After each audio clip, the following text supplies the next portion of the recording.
Giraffes Can't Dance, written by Giles Andreae, illustrated by Parker-Rees.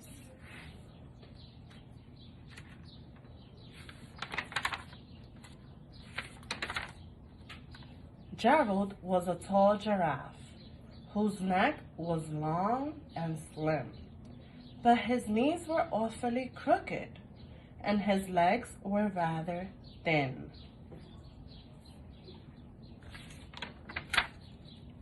He was very good at standing still and munching shoots off trees, but when he tried to run around, he buckled at the knees.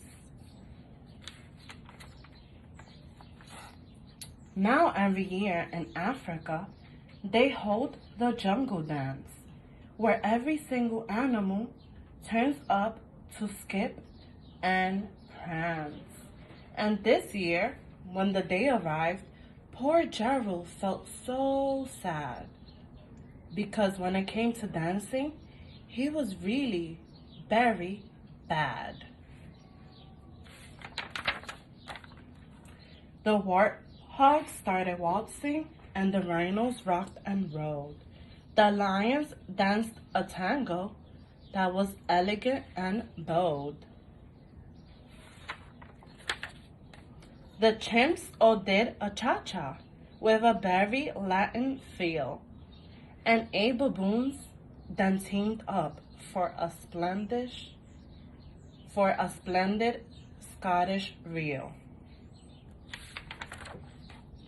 Gerald swallowed bravely as he walked toward the floor, but the lions saw him coming, and they soon began to roar. "Hey, look at clumsy Gerald," the animals all sneered.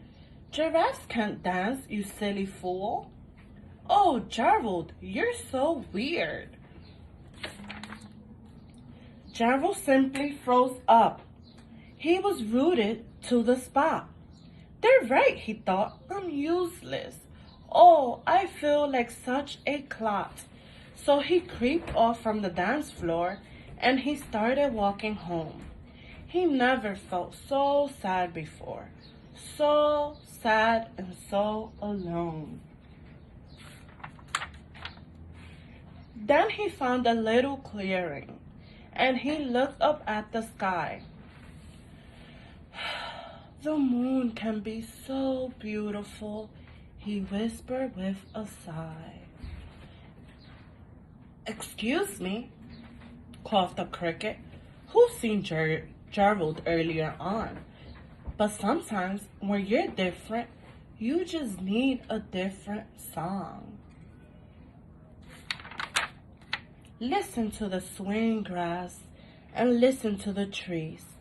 To me, the sweetest music is those branches in the breeze.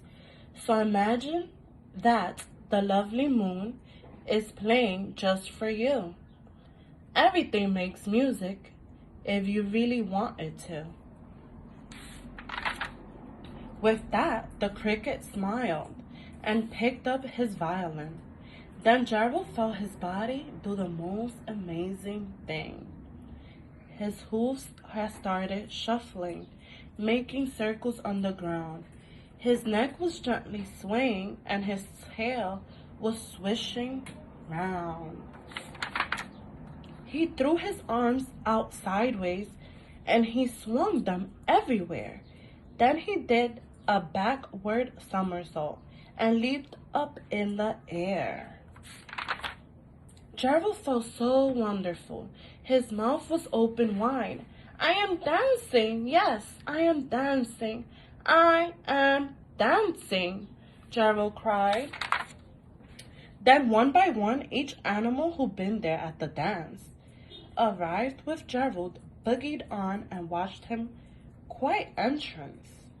They shouted, "It's a miracle! We must be in a dream.